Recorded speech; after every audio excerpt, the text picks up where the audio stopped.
ഒരു തുമ്മൽ വന്നത് എങ്ങാട് പോയാവോ?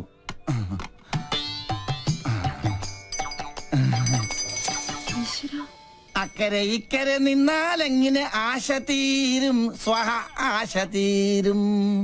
ഒന്നുകിലാങ്കിളി അക്കരേക്ക് സ്വഹ, അല്ലെങ്കിൽ പെൺകിളി ഇക്കരേക്ക്, അല്ലെങ്കിൽ ആങ്കിളി അക്കരേക്ക്. എന്റെ പെങ്ങൾക്കും അളിയനും ഇങ്ങനെ അക്കരെ ഇക്കരെ നോക്കി ജീവിതം തൊലക്കേണ്ട ഗതികേടായി പോയല്ലോ ദൈവമേ. പാവം, ഒന്നും കഴിച്ചു കാണില്ല. അനുഭവിക്കട്ടെ. ശുദ്ധനായ നമ്മുടെ അച്ഛനെ ഇങ്ങനെ ഒറ്റ ദിവസം കൊണ്ടാ മട്ടനാക്കി മാറ്റിയത്.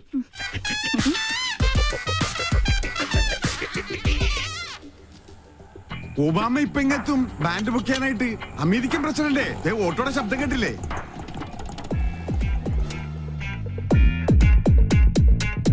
മോൾക്ക് സ്കൂളിൽ പോണ്ടേ? ഇങ്ങനെ മടിച്ചായാലോ? ഇക്കൊല്ലം കൂടി കഴിഞ്ഞാൽ അടുത്തത് 10ാം ക്ലാസ്സിലാ. മിടുക്കിയാണോ?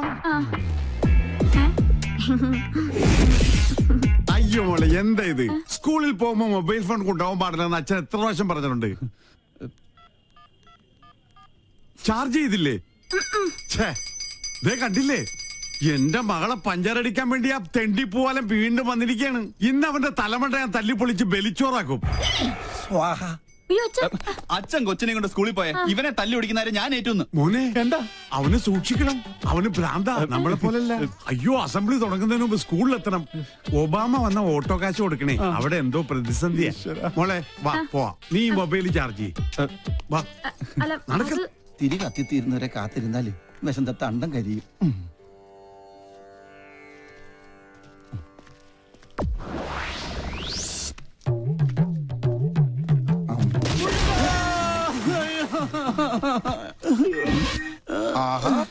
അയ്യോ, എന്തിനാ റോഡിൽ കിടക്കണത്? വീട്ടിൽ പോയി കിടന്നൂടെ?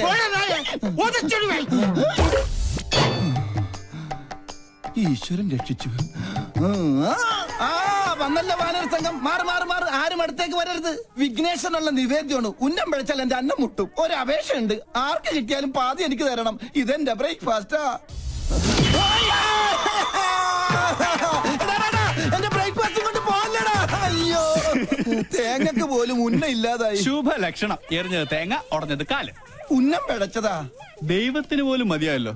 ചേച്ചി അവിടെ ആദ്യം പിടിച്ചിരിക്കുക. വല്ലതും കഴിച്ചാ? കാലത്ത് തന്നെ 2 അഗർബത്തി സ്റ്റാൻഡ് വിഴുങ്ങി. അഗർബത്തി സ്റ്റാൻഡാ? അഗർബത്തി പഴത്തിലാ കുത്തിവെച്ചിരുന്നത്. എന്ത് ചെയ്യാനാ?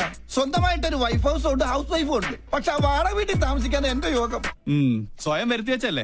ഇവിടെ ഇങ്ങനെ ഒരു പ്രേമകുടീരം കെട്ടി താമസിക്കാതെ അളിയന് ചേച്ചിയും കൊണ്ട് എങ്ങോട്ടെങ്കിലും ഒളിച്ചോടിക്കൂടെ? 13 തവണ ശ്രമിച്ചല്ലേ. അപ്പോഴൊക്കെ ആ വട്ടന്റെ അല്ല ആ വട്ടച്ചന്റെ കയ്യിൽ നിന്ന് തലക്കെട്ട് കിട്ടി. നല്ല ISI മാർക്കുള്ള മുദ്ര ഇപ്പോഴും എന്റെ മൂർധാവി കിടപ്പുണ്ട്. ശ്രീലങ്കട ഭൂപടം പോലെ. ചിരിക്കണ മധുര 16കാരിയെ സ്വന്തം ചിറകിനുള്ളിൽ ഒളിപ്പിച്ച് വെച്ചിരിക്കല്ലേ. ആ വട്ടൊന്ന് മാറിക്കിട്ടാൽ എനിക്കൊരു ദാമ്പത്യമുള്ളൂ. അളിയനിപ്പോ കണ്ടകശനിയാ, അത് കൊണ്ടേ പോവും. എന്നെ വിളിച്ചോ? എത്ര കറക്റ്റാ. സോറി. കണ്ടകശനി കണ്ടത്തിലാ കൊണ്ടത്. சார், அந்த டாக்டர் எம்எல் ஆக்ஷன் எடுக்கிறதுக்கு சான்சஸ் இருக்கு. நான் பார்த்து கவனமா தான் டீல் பண்ணேன். தெரியும். Okay sir. സാറ് നല്ല ചൂടിലാണെന്ന് തോന്നുന്നു. അവരുടെ ഡിപ്പാർട്ട്മെന്റിൽ പരാതിപ്പെട്ട സംഗതി കുഴയും. സ്റ്റീഫൻ இந்த வேலை ஆரம்பிச்சு ரொம்ப நாளாச்சு. ഒരു പെടക്കോലി വന്ന് കൂയതെന്നും ഞെട്ടില്ല. ആളത്ര നിസ്സാരക്കാരിയല്ല. സർവീസ് ചെയ്ത സ്ഥലങ്ങളിലൊക്കെ ഭയങ്കര സ്ട്രിക്റ്റ് ആണെന്നാ കേൾവി. ഇതോട് പെരിയ താപ്പാണങ്ങളോട് കൊമ്പ് കോർത്തവനായി സ്റ്റീഫൻ. പിന്നല്ലേ ഈ പീര പിടിയാണ്. കൊമ്പ് കോർക്കുകയല്ല, പ്രശ്നം ഒതുക്കി തീർക്കാൻ ഇനി നോക്കേണ്ടത്. കാര്യത്തിന്റെ ഗൗരവം സ്റ്റീഫൻജിക്ക് അറിയാലോ. ഇതിന്റെ പേരിൽ നിയമ നടപടി ഉണ്ടായാൽ തൂങ്ങുന്നത് സ്റ്റീഫൻജി മാത്രമായിരിക്കും. ഇപ്പൊ ഈ ഫോണിൽ വിളിച്ച സാബു പോലും ഉണ്ടാവില്ല. ആ ഡോക്ടർ ലീഗലായി മൂവ് ചെയ്യുന്നതിന് മുമ്പ് എങ്ങനെയെങ്കിലും അവരെ ഒന്ന് സ്വാധീനിക്കാൻ നോക്ക്.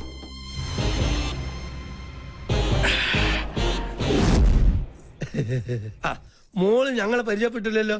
ഞാൻ പൽപ്പു, ഇതെന്റെ ഭാര്യ പല്ലവി, ഇത് പിന്നെ കല്യാണ ചെറുക്കൻ ഫാൽഗുണൻ.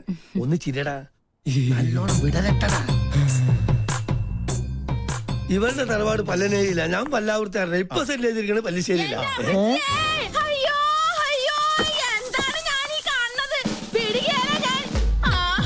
എന്താ അറിയില്ല. ആരാ? എന്താപ്പത്? പങ്കൻ ഓറാക്കൂ. എന്നാ പങ്കന്റെ എല്ലാം ഒടിഞ്ഞത് തന്നെ. കല്യാണം മുടക്കണ കേസാണ്. നിങ്ങൾ ആരാന്നാ ചോദിച്ചത്? ഈ കൊച്ചിനെ അച്ഛനോട് ചോദിക്കും. എന്താ പറഞ്ഞേ? മോനെ എന്തേ കേക്കണേ? സത്യമായിട്ട് എനിക്കൊരു അറിയില്ലമ്മേ. അറിയില്ലല്ലേ? പള്ളിപ്പുറം പള്ളിയിലെ പെരുന്നാളിന് കച്ചവടത്തിന് വന്നത് ഓർക്കണുണ്ടാ നിങ്ങള്? അന്ന് എന്താ നിങ്ങൾ എന്നോട് പറഞ്ഞത്? ഈ മിഴികൾ എത്ര മനോഹരം. അന്ന് തന്ന ചെറിയ ഡെപ്പോസിറ്റാ പലിശ അടക്കം വളർന്ന് ദേ ഇപ്പൊ ഈ പരുവത്തിലായത്. എന്തൊക്കെയാ നിങ്ങൾ ഈ പറയണേ? ഈ കൊച്ചിന്റെ അച്ഛന് ആരാണെന്ന് തെളിയിക്കണ DNA സർട്ടിഫിക്കറ്റ് ഇട്ടാണ് ഞാൻ വന്നേക്കണത്. ദേ നോക്ക്. അപ്പൊ അഭിലേഷൻ ഉണ്ടോ? ഉണ്ടല്ലോ മിസ്റ്റർ അച്ഛൻ. We are in. കൂടുതൽ തെളിവിന് ഞങ്ങളുടെ കൊച്ചിന്റെ കുണ്ട പോലെ നിക്കണ ഈ പല്ല് തന്നെ ധാരാളാണ്. അല്ല ഇതെന്താ പകർച്ചവ്യാധിയോ? ഏതായാലും എന്നെ പൈതൃകം തെളിയിച്ചു. മോളെ മുത്തച്ഛനടുത്ത് വന്നേ. ഉണ്ടായിടാ ഇറങ്ങണോ ഇവിടുന്നു? ഒരു പല്ലം ഫാമിലി വന്നിരിക്കുന്നു. അല്ല ഞങ്ങൾ കൂടുതലൊന്നും പറയണ്ട.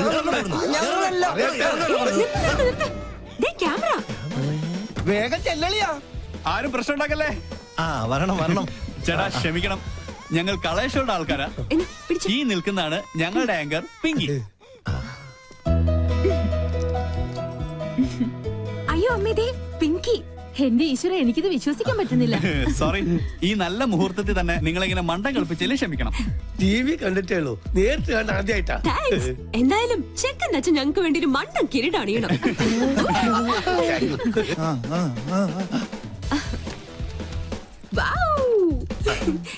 ഇതും കൂടി. ഓക്കെ, ഇനി എല്ലാവരും ക്യാമറയ്ക്ക് വേണ്ടി ഒന്ന് പോസ് ചെയ്തേ. ഞങ്ങളോട് സഹകരിച്ച എല്ലാ കുട്ടികൾക്കും ഞങ്ങളുടെ വക ഒരു സ്പെഷ്യൽ സമ്മാനം ഉണ്ട്. പിടിച്ചേ. Okay, bye bye. എടാ രാഹുലേ, എന്ത് പറ്റി? ക്യാമറ പോയി. ബ്ലേഡുകാരും ഉണ്ടോയി. അവരോട് കടം വാങ്ങിയിട്ടാണ് കഴിഞ്ഞ തവണ നിന്റെ അച്ഛന്റെ വെട്ടിന് മർമ്മ ചികിത്സ നടത്തിയത്. കടം കിട്ടുമെന്ന് പറഞ്ഞാൽ കടിക്കുന്ന പട്ടിക്ക് വില പറയും. ഇതിനു മുമ്പ് അളിയന് വേണ്ടി ഞാൻ ജാമ്യം നിന്ന കാശ് വാങ്ങിയ ഒരു ടീം ഇപ്പൊ സ്റ്റുഡിയോയിൽ വെയിറ്റ് ചെയ്യുന്നുണ്ട്. അതിനടിച്ചു മാറ്റിയതാ മുത്തശ്ശന്റെ മാല. അപ്പൊ സംഗതി സോൾവ് ആയി. ഇത് വിറ്റ 2 കടവും തീർക്കാം. കഴുത്തിരിച്ച് കൊല്ലം അറിയാഞ്ഞിട്ടല്ല. എന്നാ കൊല്ലടാ. ഈ നിക്കണ എന്റെ അമ്മായിയപ്പനെ. എന്നെ കൊണ്ട് മതി, നീ വണ്ടി എടുത്തേ. എത്രയും പെട്ടെന്ന് ക്യാമറ കൈപ്പറ്റിയില്ലെങ്കിൽ ഇന്നത്തെ എപ്പിസോഡ് മുടങ്ങും. എന്ത് ചെയ്യാനാ? കാസറ്റോ അതിലായി പോയി. ഓരോ ദിവസം ഓരോ പുലിവാലായിട്ട് ഇറങ്ങിക്കോളൂ. എടാ കടം വീട്ടാൻ ആർക്കും പറ്റും, പക്ഷെ അത് മേടിച്ചുവിട്ടുള്ള പാടെ എനിക്കറിയാൻ പാടുള്ളൂ. ഈ ജട പണയം വെച്ച വല്ലതും കിട്ടുവോ? കുട്ടിരാമ, മാലയോ പോയി. ഇനി എന്റെ കണ്ണടയും ആ കുരുത്തം കെട്ടോളം അടിച്ചു മാറ്റിയിട്ടുണ്ടാവോ? എന്താ സാറേ? കണ്ണട. കണ്ണട അടച്ചു. അതല്ലടാ, പൊട്ട. പൊട്ടോ? സാറിനെന്തിനാ പൊട്ട്? പൊട്ടല്ലടാ, പൊട്ട. കണ്ണട അടച്ചല്ലോ. എന്നെ ഒന്ന് അങ്ങെടുത്തേ. ഈ ശരീരം വെച്ചോണ്ട് ഞാൻ എടുത്ത പൊങ്ങത്തില്ല. ഒറ്റ കീറി വെച്ചെന്നാലുണ്ടല്ലോ. എടാ മരത്തലയാ, എന്റെ കണ്ണട ഇവിടെയാണെന്ന് ചോദിച്ചത്. ഓ അതാണോ? എനിക്കറിയത്തില്ല. ദേ ഒരു കാര്യം, സാർ എന്നെ പിരിച്ചുവിട്ടാലും വേണ്ടൂല. ഇനി പിങ്കക്കുഞ്ഞിന്റെ ഷോ കഴിഞ്ഞാലേ ഞാൻ ഫ്രീ ആവത്തുള്ളൂ. ദേ അടുപ്പത്തും നിലവിളി. ഒരു പിങ്കി ഷോ. ഇവളെ കൊണ്ട് ഞാൻ തോറ്റു. എവിടെ വെച്ച് മറന്നാലും ഈ സമയത്ത് ഇത് അന്വേഷിക്കുമെന്ന് എനിക്ക് അറിയായിരുന്നു. ഓ പിന്നെ ആ തല തിരിഞ്ഞവരുടെ വേഷം കെട്ട് കാണാനൊന്നും എന്നെ കിട്ടില്ല. താൻ തോന്നി. എലിവിഷത്തെക്കാൾ വലിയ വിഷമാണ് അവരുടെ ടെലിവിഷൻ പരിപാടി. അല്ല, മുത്തശ്ശനും കൊച്ചുമോളും തമ്മിൽ എന്തോ ഉടക്കുണ്ടല്ലോ. ആ കുരുത്തം കെട്ടവള് ആരാണ് അവളുടെ വിചാരം? കായംകുളം കൊച്ചുണ്ണിയുടെ കൊച്ചുമോളോ? ഇപ്പൊ പട്ടാ പകല് പിടിച്ചു പറിയും തുടങ്ങിയിരിക്കണു. പൂച്ചക്കുഞ്ഞാ? പൂജക്കുഞ്ഞ് ഷോ തുടങ്ങാറായി. Welcome to colour show. ഒരു സന്തോഷ വാർത്ത. ഞങ്ങൾ ഇന്ന് വിജയകരമായ 50ാം എപ്പിസോഡിലേക്ക് കടക്കുകയാണ്. മാന്യ പ്രേക്ഷകരുടെ സഹകരണം തുടർന്നും. നിന്ന് വാചകം അടിക്കാണ്ട് വേഗം തുടങ്ങടി. ഇപ്പൊ സെന്റ് ചെയ്തിരിക്കണ പല്ലിശ്ശേരിയില്ല. മാല അടിച്ചു മാറ്റിട്ട് അവളുടെ കളി. ആരാ? ഈ കൊച്ചിന്റെ അച്ഛനോട് ചോദിക്കി. അറിയില്ലല്ലേ? പള്ളിപ്പുറം പള്ളിയിലെ പെരുന്നാളിന് കച്ചവടത്തിന് വന്നത്. എന്റെ മാല. മാലയോ? അത് ഞങ്ങള് തമ്മിലുള്ളൊരു ഇടപാടാ. ഓ ആശ്വാസായി. ഇതിനു വേണ്ടിയായിരുന്നെങ്കിൽ എന്നോട് ചോദിച്ചാ മതിയായിരുന്നില്ലടി കാന്താരി.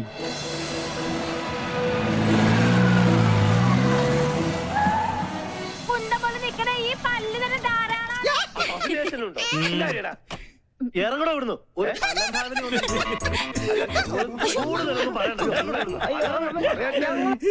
അടുക്കളയിൽ ജോലിയൊന്നുമില്ലേ? ഉണ്ട്, സാറ് നിർബന്ധിച്ചിട്ടാ. ചുമ്മാതല്ല കോമാളി വേഷം കെട്ടി കൊച്ചുമോള് തെരുവിൽ കാള കളിച്ച് നടക്കുന്നേ. പ്രോത്സാഹിപ്പിക്കാൻ കുടുംബത്തിൽ തന്നെ ആൾക്കാരുണ്ടല്ലോ.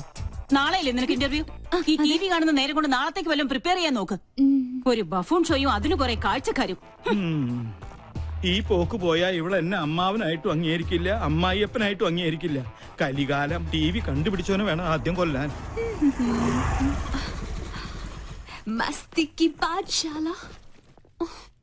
എന്നാ എന്റെ ഷോ വെക്കാതിരുന്നത്? ഓഹോ, പട്ടാളത്തിന്റെ വിലക്കുണ്ടാവും. അതെ, ഞാൻ തന്നെ ഓഫ് ചെയ്തത്. ഓ, നിന്നെ രാഷ്ട്രം ആദരിക്കുന്ന ചടങ്ങൊന്നുമല്ലല്ലോ ടിവിയിലുണ്ടായിരുന്നത്. കണ്ട അലവലാതി സിവിലിയൻ പിള്ളേരോടൊപ്പം കൂത്താടി നടന്ന് ഓരോരോ കോപ്രായങ്ങളും കാട്ടി മനുഷ്യനെ മാനം കെടുത്താൻ ഇറങ്ങിയിരിക്കുന്നു. മെയിൻ സാബിനോട് ഞാൻ എന്നും പറയാറുള്ളതാ, എല്ലാ പ്രൊഫഷനും അതിന്റേതായ അന്തസ്സുണ്ട് അല്ലേ മുത്തശ്ശ? പട്ടാള നിയമം അടിച്ചേൽപ്പിക്കരുത്. എനിക്കിഷ്ടമുള്ള ഒരു ജോലി ഞാൻ ചെയ്യുന്നു. എൻ വഴി താൻ ഈ വഴി. അല്ലെങ്കിലും നിന്റെ ഇഷ്ടം തന്നെ ആയിരുന്നല്ലോ എല്ലാറ്റിലും. എൻട്രൻസ് പാതിയിൽ നിർത്തി ചേർന്ന കോളേജിലെല്ലാം പ്രശ്നക്കാരി. നിന്റെ അച്ഛനെ പോലെ അന്ന് ഞാനും സാമർത്ഥ്യം കാണിച്ചിരുന്നെങ്കിൽ ഇതൊന്നും കാണേണ്ടി വരില്ലായിരുന്നു. രാജലക്ഷ്മി, എന്നെങ്കിലും ഒരു മനസ്സമാധാനം ഇവിടെ എനിക്ക് തന്നിട്ടുണ്ടോ? താൻ തോന്നി. അതെ, താൻ തോന്നി, തന്നിഷ്ടക്കാരി. അങ്ങനെ ഒരുപാട് വിശേഷണങ്ങൾ ഉണ്ടല്ലോ എന്റെ പേരിൽ. നീ അകത്ത് പോ, അല്ലെങ്കിൽ ഞാൻ മിണ്ടിയല്ല കുറ്റം. നീ ഇപ്പൊ ഒന്ന് സംസാരിക്കണ്ട, അകത്ത് പോയേ. രണ്ടെണ്ണത്തിൽ ഒന്ന് ഇങ്ങനെ എന്ത് ചെയ്യാന്? അതിന്റെ സമയം അത്രയ്ക്ക് മോശ. ജോത്സ്യം തന്നെ പറഞ്ഞതല്ലേ. സമയദോഷത്തിന്റെ പേരും പറഞ്ഞു വല്യമാമ തന്നെ അവൾക്ക് വളം വെച്ച് കൊടുക്കുന്നത്. നിഷേധിക്കുന്നില്ല, ഇത്തിരി ശാസനയുടെ കുറവുണ്ട്. ഇപ്പൊ തന്നെ അത് ശരിയാക്കി തരാം. എടി പിങ്കി, നീ കുറെ ദിവസമായി തുടങ്ങിയിട്ട്